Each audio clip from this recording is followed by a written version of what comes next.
सभी को पता है कि गांधारी के श्राप के चलते जैसे ही द्वारका नगरी डूबी, श्री कृष्ण ने भी अपना देह त्याग दिया।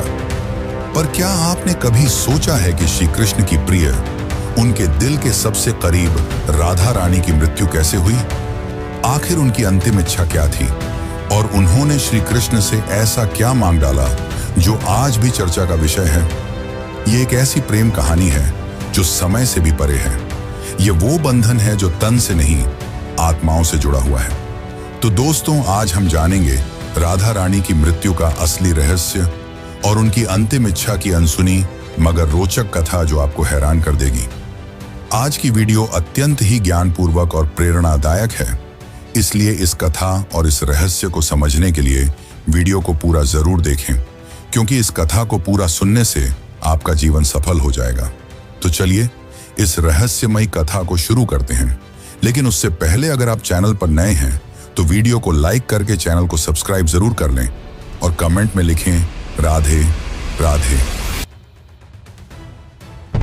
बरसाने की वह पुरानी पगडंडियां जहां पर कभी श्री कृष्ण अपनी लीलाएं किया करते थे, आज भी वहां एक गूंज बाकी थी, प्रेम की, हंसी की, बांसुरी की और उस दुख की जिसने युगों से प्रेमियों को जिंदा रखा है। पर इस कहानी की शुरुआत न तो बरसाने की उन गलियों से होती है और न ही वृंदावन से। इस कथा की शुरुआत होती है एक कुंज से, जहां वृद्धा हो चुकी राधा अपने अंतिम समय की प्रतीक्षा कर रही थी। अब वो पुरानी वाली राधा नहीं रही, अब वो वृद्धा हो चुकी थी।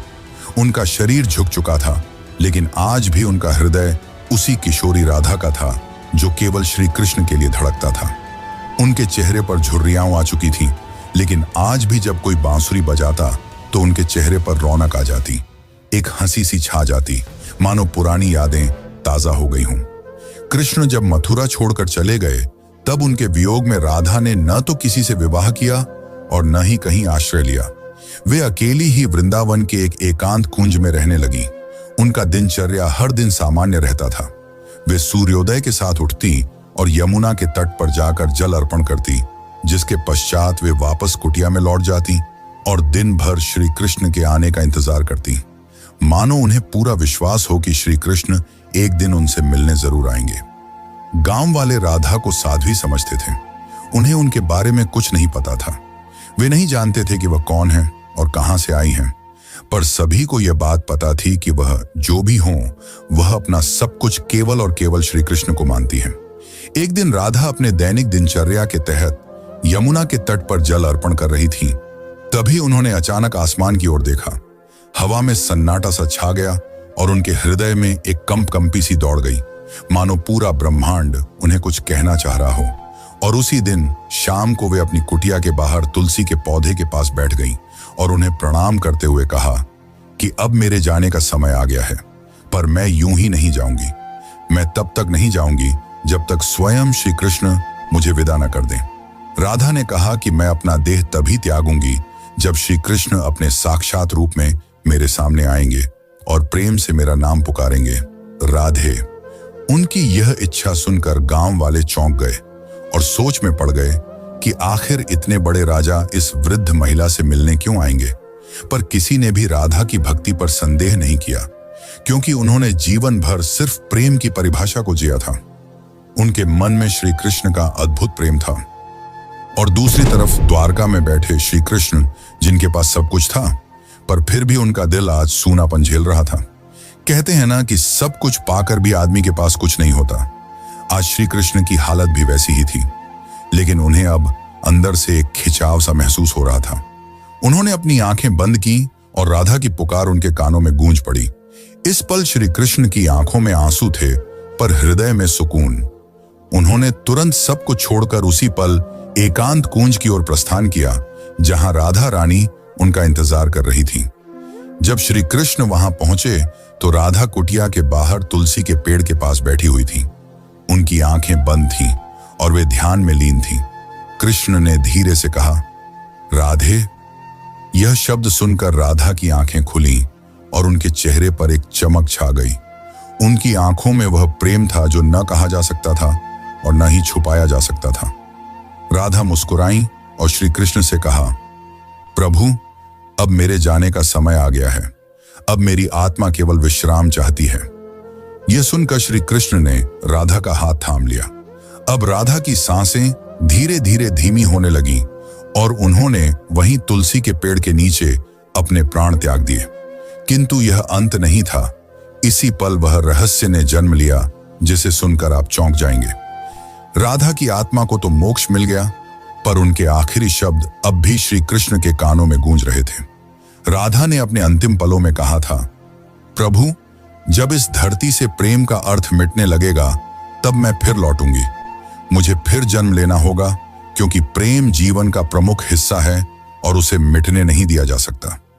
जहां राधा ने अपनी देह त्यागी थी, वहां एक नया पौधा उगाया जो तुलसी से भी अधिक उज्जवल था, मानो कोई स्वर्गीय पौधा हो। गांव के लोग उसे राधा वृक्ष के नाम से पुकारने लगे और वहां पूजा पाठ करने लगे। पर किसी को नहीं पता था कि उस पौधे के नीचे एक रहस्य पल रहा था। वह रहस्य था राधा के पुनर्जन्म का, जो आपको चकित कर देगा। कई युग बीतने के बाद जब प्रेम का मूल्य घटने लगा और लोग सिर्फ वासना में डूबने लगे, तब बरसाने से कुछ दूर एक साधारण किसान के घर में एक कन्या का जन्म हुआ। उसका नाम ललिता रखा गया। पर यह कोई साधारण कन्या नहीं थी। वह बिना किसी के सिखाए ही बांसुरी की मधुर धुन बजा लेती थी। उसकी बांसुरी की आवाज सुनते ही पेड़ों के पत्ते हिलने लगते और पक्षी झूम उठते। गांव के लोग कहने लगे कि यह कोई साधारण लड़की नहीं, बल्कि किसी देवी का अवतार है। वे कहते कि इसे देखकर राधा की याद आ जाती है। ललिता जब 7 साल की हुई तो एक दिन वह यमुना के किनारे बैठी थी। उसी वक्त एक संत वहां से गुजरे। उन्होंने ललिता को देखा और जब उसकी आंखों में झांका तो वे मंत्रमुग्ध हो गए। उन्होंने कहा, वही आंखें, वही चंचल मुस्कान, राधा तुम लौट आई। ललिता को अक्सर सपने में एक सुंदर श्याम वर्ण पुरुष दिखाई देता, जो कोई और नहीं बल्कि श्री कृष्ण ही थे। वे कुछ नहीं बोलते, बस बांसुरी बजाते रहते। उस बांसुरी की धुन ललिता के दिल को छू जाती। एक दिन ललिता ने अपनी माँ से पूछा, माँ, ये प्रेम क्या होता है? माँ ने जवाब दिया, तू अभी बच्ची है, तुझे प्रेम का क्या पता। ललिता चुप हो गई, लेकिन उसकी आंखों में एक पुराना दर्द था, मानो उसने यह सवाल पहले भी किसी और जन्म में पूछा हो।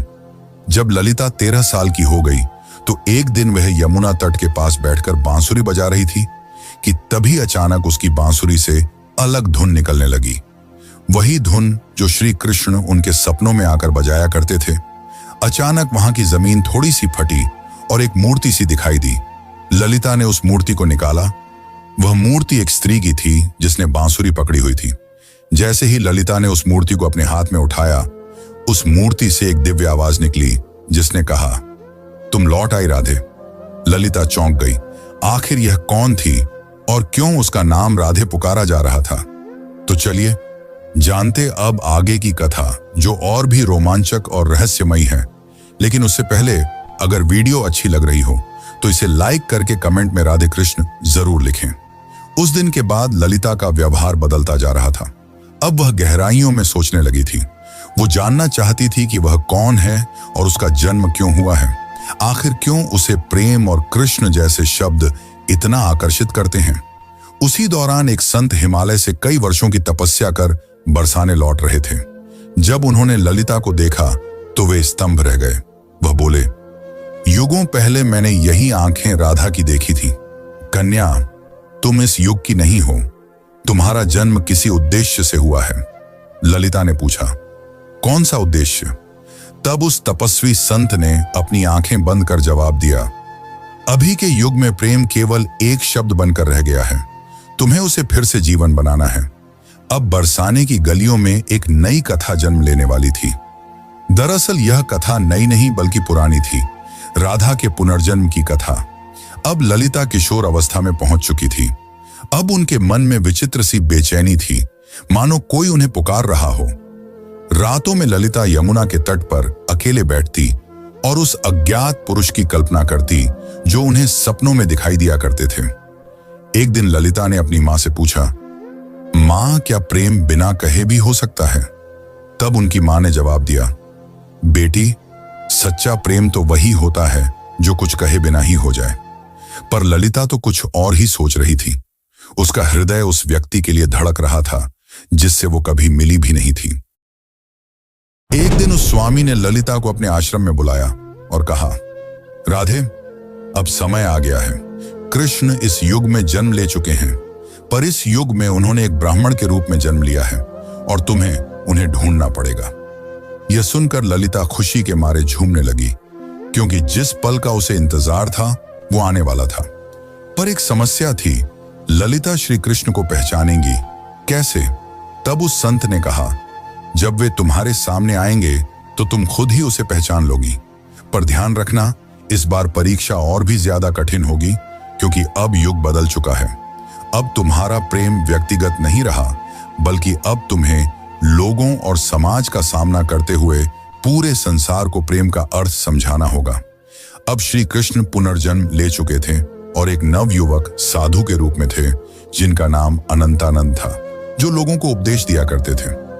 पर कोई नहीं जानता था कि असल में अनंतानंद हैं कौन। वे जब प्रवचन देते तो प्रेम की ऐसी वाणी बोलते कि लोग रो पड़ते थे। वे कहते थे, प्रेम केवल शरीर का नहीं बल्कि आत्मा का संबंध है। प्रेम का अर्थ ही है त्याग और समर्पण। पर अंदर से वे भी अधूरा सा महसूस करते थे। वे भी हर रात यमुना के तट पर जाकर बैठ जाते और उस अज्ञात स्त्री के स्वप्न में खो जाते। अब एक दिन संत के आदेशानुसार ललिता अपने माता पिता को प्रणाम कर अकेले ही अपने उस अज्ञात प्रेम की तलाश में निकल पड़ी। उनके हाथ में केवल एक छोटी सी बांसुरी थी और मन में दृढ़ निश्चय। वे गांव-गांव घूमती, कभी कथा सुनती तो कभी कई साधुओं से मिलती, इस उम्मीद में कि उसे उसका प्रेम मिल जाए। पर किसी साधु में वह तेज नहीं था जिसकी तलाश ललिता को थी। एक दिन उसे एक वृद्ध महिला मिली, जिसने उससे पूछा, बेटी, तुम इधर उधर क्यों भटक रही हो? तब ललिता ने कहा, मुझे किसी की तलाश है। उस वृद्ध महिला ने ललिता में राधा सा तेज देखा और उसे सुझाव दिया, बेटी, तुम अपनी यह बांसुरी बजाओ। जो तुम्हारे लिए बना होगा वह स्वयं ही धुन सुनकर तुम्हारे पास खींचा चला आएगा। जिसके पश्चात ललिता ने ऊंची पहाड़ी पर चढ़कर अपनी बांसुरी बजाई और ठीक उसी पल उसे कई मील दूर अनंतानंद की आंखें भर आईं। ललिता अब तक 8 गांव पार कर चुकी थी। हर गांव में वह अपनी बांसुरी बजाती, मगर अब तक उसे वह नहीं मिल पाया था जिसकी उसे तलाश थी।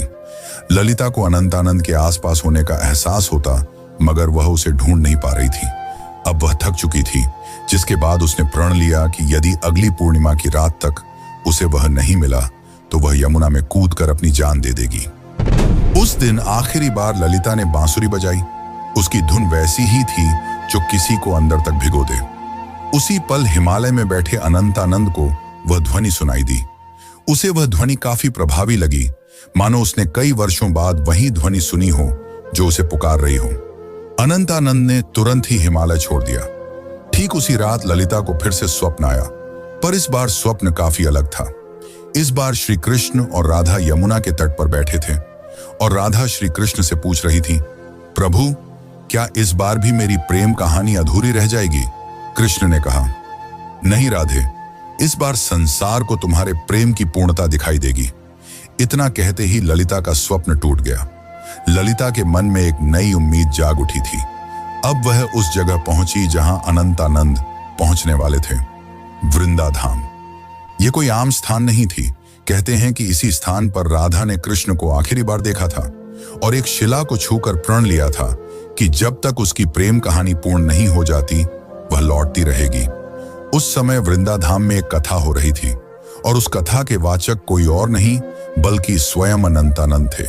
ललिता बहुत दूर खड़ी थी और उनके चेहरे को भी नहीं पहचानती थी, परंतु उनकी वाणी में कुछ ऐसा था जिसने उसके हृदय को प्रभावित कर दिया। उस दिन अनंतानंद प्रेम की परिभाषा समझा रहे थे। प्रेम वह नहीं जो आपके पास होता है और आपके साथ जीता है। प्रेम तो वह है जो दूर होकर भी पास होता है। वे यह सब बता ही रहे थे कि उनकी आंखें ललिता से टकराईं। दोनों एक पल के लिए स्तंभ रह गए, मानो पूरी दुनिया ही रुक गई हो। अनंतानंद ने तुरंत ही प्रवचन छोड़ दिया और ललिता के पास दौड़े चले आए। तब ललिता ने अनंतानंद से धीरे से पूछा, क्या आज भी आपको मेरी आवाज सुनाई देती है? अनंतानंद ने उसकी आंखों में देखा और प्रेम से कहा, राधे, तुम आ गई। पल काफी मनमोहक था। पूरा संसार थमा हुआ था, लेकिन यह अंत नहीं था। असली कहानी तो अब शुरू होने वाली थी। अचानक मौसम खराब होने लगा और बादल काले पड़ गए, और तभी वहां एक साधु कुरंगनाथ प्रकट हुए, जो नहीं चाहते थे कि राधा और कृष्ण फिर से मिलें, क्योंकि उसे ऐसा लगता था कि अगर राधा और कृष्ण फिर से मिल गए तो प्रेम को धर्म से ऊपर का स्थान मिल जाएगा, जो कि समाज की जड़ता को तोड़ डालेगा। कुरंगनाथ ने कहा, तुम्हारा प्रेम आज के युग के नियमों के विरुद्ध है। आज का समाज न तो इस प्रेम को समझेगा और न ही सहन कर पाएगा। तब अनंतानंद ने कहा, प्रेम समाज का मिलन नहीं बल्कि दो आत्माओं का मिलन है। तब कुरंगनाथ ने कहा, तो फिर अब तैयार हो जाओ अंतिम परीक्षा के लिए। कुरंगनाथ ने कहा कि यदि तुम्हारा प्रेम सच्चा है तो अगली पूर्णिमा की रात तक ललिता अपनी आंखों पर पट्टी बांध लेगी और वह बिना देखे और बिना सुने तुम्हें ढूंढ निकालेगी। यदि वह इसमें असफल हो जाती है तो दोनों को फिर से युगों युगों के लिए बिछड़ना होगा। अनंतानंद यह सुनकर मौन रह गए, पर ललिता ने बड़े ही प्रेम पूर्वक और शक्ति से कहा, मुझे आपकी यह शर्त मंजूर है। पूर्णिमा की रात पास आ रही थी। यह परीक्षा ललिता के लिए केवल एक शर्त नहीं थी, बल्कि उसके प्रेम और संयम की लड़ाई थी। वह खुद भी यह जानना चाहती थी कि क्या बिना देखे सिर्फ मन और आत्मा से प्रेम किया जा सकता है या नहीं। अब उसने अपने नेत्रों पर पट्टी बांध ली और कसम खाई कि वह अब किसी को नहीं देखेगी जब तक उसकी आत्मा उसे स्वयं श्री कृष्ण को न दिखा दे। लोगों ने जब उसे ऐसा करते देखा तो वे उसका मजाक उड़ाने लगे कि आजकल की कन्याओं को तो सिर्फ नाटक करना आता है। लेकिन कुछ ऐसे भी थे जिन्होंने उसके इस प्रयास की तारीफ की और उसे हिम्मत दी और बोले, हे राधे, तुम इस युग में जरूर प्रेम को जीत दिलाओगी। उधर दूसरी ओर अनंतानंद एक सुनसान गुफा में ध्यान मग्न बैठे थे। वे केवल एक ही शब्द दोहरा रहे थे, राधे। वे न कुछ खा रहे थे न पी रहे थे। उनके शिष्य इस दृश्य को देखकर घबरा गए और बोले, गुरुदेव, यदि ऐसे ही चलता रहा तो आप जीवित नहीं बचेंगे। तब अनंतानंद ने मुस्कुराते हुए उत्तर दिया, मेरे प्राण तो केवल राधे में बसते हैं। इतना कहकर उन्होंने अपने शिष्यों को आदेश दिया कि यदि ललिता उनके बारे में पूछे तो उसे न उनका चेहरा बताया जाए, न ही उस स्थान का पता दिया जाए जहां वे ध्यान कर रहे हैं।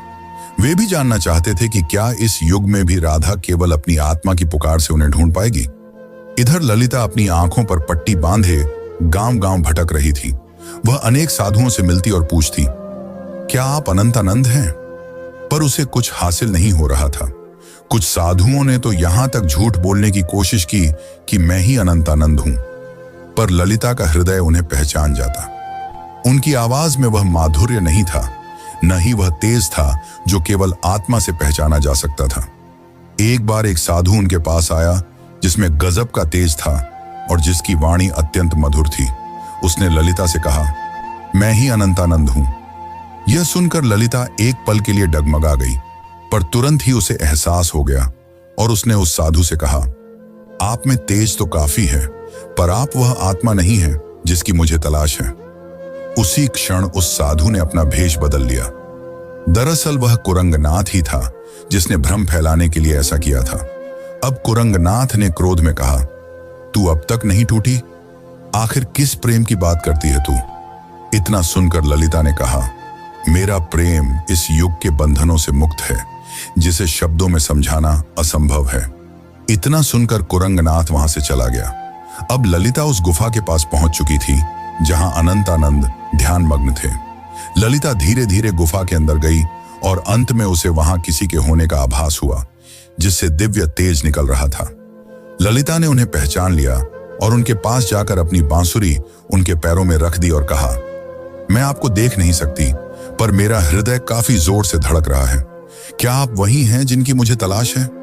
अनंतानंद ने बांसुरी उठाई और उसे बजाया, वही धुन जो ललिता को यमुना तट और अपने सपनों में सुनाई देती थी। फिर अनंतानंद ने उसकी पट्टी खोली और कहा, राधे, इस बार भी तुमने मुझे तन से नहीं, केवल अपने मन और आत्मा से पहचान लिया। वे दोनों रो पड़े।